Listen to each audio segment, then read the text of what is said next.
Hi guys, this is Bill Ain't No Limit Hubbard bringing you a second deep stack short video demonstrating how deep stacks can make playing large pairs difficult.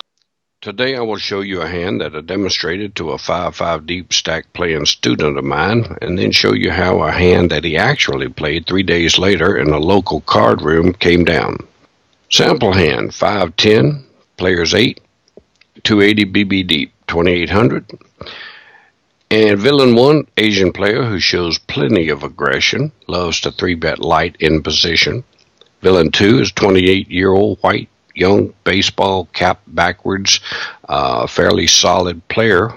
So far has made a few apparent squeeze raises from the blinds today already. Hero has 3,000 and a great aggressive image, opening many pots overall pre-flop.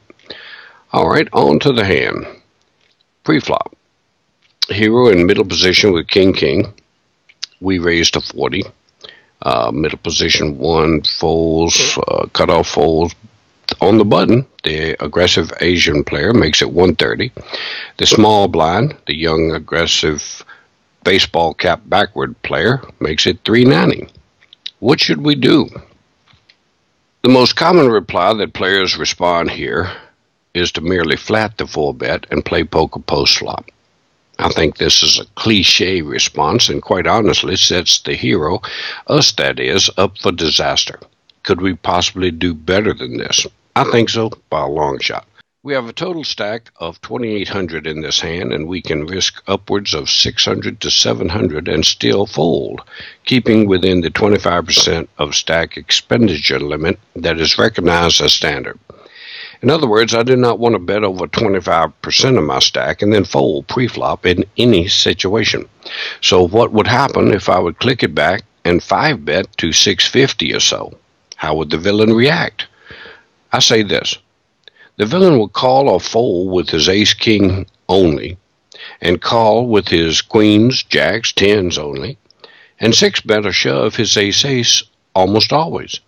I think these actions to my 5-bet are very accurate, and I personally feel super comfortable that the villain will not do anything other than straightforward play here when he's this deep. Therefore, I fold to a 6-bet and can play with comfort post-flop, knowing I have the best hand if the villain calls my 5-bet only. This is a phenomenal solution to the problem, not only because we have such great control in the hand, but because of the reciprocal nature of the EV profit, meaning we make this play effectively where others would play differently, flatting the 4-bet that is, and when they hold the king in this situation. Reciprocal profit, by the way, is the only profit that we actually are able to spend. To understand more about reciprocal profit, I highly urge you to Google Tommy Angelo's article written on reciprocity. Most poker players are not even aware of this concept, and it is vitally important to understand how we derive profit from our poker strategy. Now, my student's similar hand in real time. Lo and behold, 3 days later, my student emails me with this hand. It was almost identical to the sample hand I gave in my lesson. Watch how it went and how easily my student, I will call him Mr. Win every day, outfoxed the villain with the high-level deep stack strategy. This is the exact email text that I received from my student.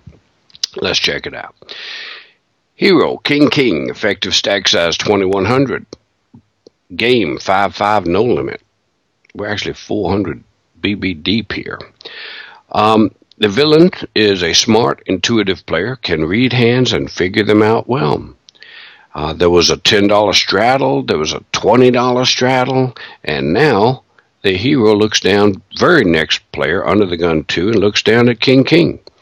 Hero raises to 100. Now, the smart, intuitive player 3-bets to 300 from the small blind. Everybody else folds. Now, the hero says, oh my God, can this possibly be the exact hand that Bill and I went over in the deep examples? Holy crap.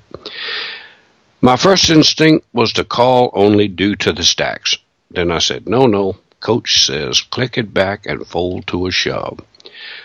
I 4-bet to 500. I look up at the villain, and he smiles and smirks. He has that smile like, oh, you want to push me out? I'll call. I have him now, I said to myself. Pot is 1,050 or so, and I have 1,700 behind. The flop comes 8-7 deuce rainbow. The villain checks, and the hero bets out 400 in case he only has ace-king and will peel. The villain calls. Now the pot is 1,850, and the turn is a 3. The villain checks. Hero pushes all in for 1,260. And the villain stops and thinks and says to himself, oh my God, what the hell? I'm confused. Why would he 4-bet just to 500? Oh my God, that's either Jack-Jack or Ace-Ace. He definitely doesn't have King-King. How much did he bet? Well, he sat there literally 3 minutes trying to figure it out. Oh geez, I don't know what to do. That 4-bet confuses me to where I don't know what to think. Okay, I call. Villain shows Queen-Queen. Hero takes down a $4,400 pot confidently. Conclusion. Hero played the hand perfectly. He would have folded to a 5-bet, which would have definitely been Ace-Ace, yet play on further when the villain has Ace-King or Queen-Queen or Jack-Jack. You cannot play a deep stack hand better than that. This hand illustrates just how difficult deep stack situations can be at No Limit Holdem, yet when fully prepared, the hero can glide through the hand with ease, confident every moment and far ahead mentally of the villain.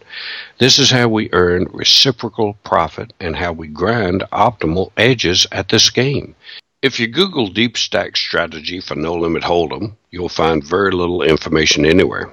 I don't know of a single book written on the subject.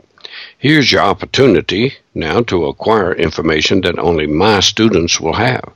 For a full course in No Limit Holdem Deep Stack Strategy, email bill@anlpoker.com. Since so many card rooms are now spreading 200 BB on up to unlimited by instructors, you now have the information available to you that will allow you to leap far ahead of your competition, fully prepared and confident. Play your best always, and I will see you at the tables. This is Bill, Ain't No Limit Hubbard, over and out.